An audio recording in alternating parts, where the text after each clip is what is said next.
Il y a bien longtemps, lorsque le monde n'était encore qu'un chaos d'étoiles naissantes et de mers sans fin, une force s'éveilla parmi les cieux. Une force nommée Zeus.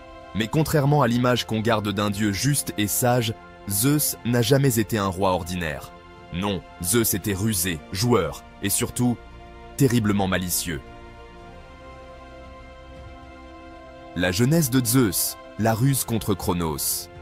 Zeus naquit dans la peur. Son père, Cronos, roi des Titans, dévorait chacun de ses enfants à la naissance, car une prophétie avait prédit qu'un de ses fils le détrônerait. Mais sa mère, Rhea, plus maligne, remplaça le bébé par une pierre emmaillotée.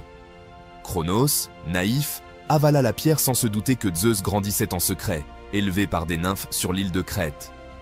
Déjà là, le destin de Zeus se traçait.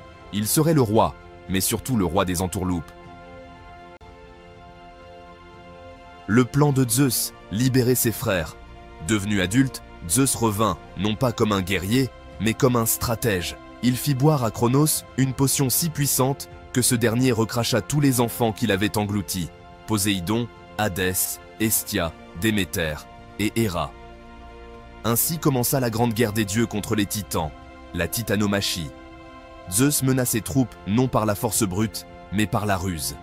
Il libéra les cyclopes, prisonniers des titans, qui en remerciement lui forgèrent son arme mythique, la foudre. Le règne et les caprices de Zeus. Quand les dieux sortirent victorieux, Zeus devint le souverain de l'Olympe. Mais sa malice ne s'arrêta pas là. Bien au contraire, Zeus aimait jouer avec les mortels et les dieux. Il changeait de forme pour séduire, manipuler et parfois punir.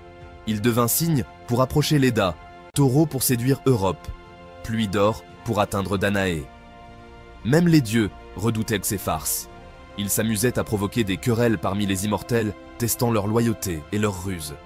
Il envoyait des tempêtes sur les navires, ordonnait au vent de se calmer, ou changeait le destin d'un simple regard. Zeus, dieu de la justice ou maître du jeu. Malgré tout cela, Zeus se disait le gardien de la justice, celui qui observait le monde depuis son trône doré, distribuant récompenses et punitions selon ses caprices. Car, sous sa grande barbe et son regard perçant, se cachait une âme joueuse, un roi qui aimait le désordre autant que l'ordre, et qui savait mieux que quiconque que dans la vie, comme dans les cieux, c'est souvent le plus malin qui l'emporte.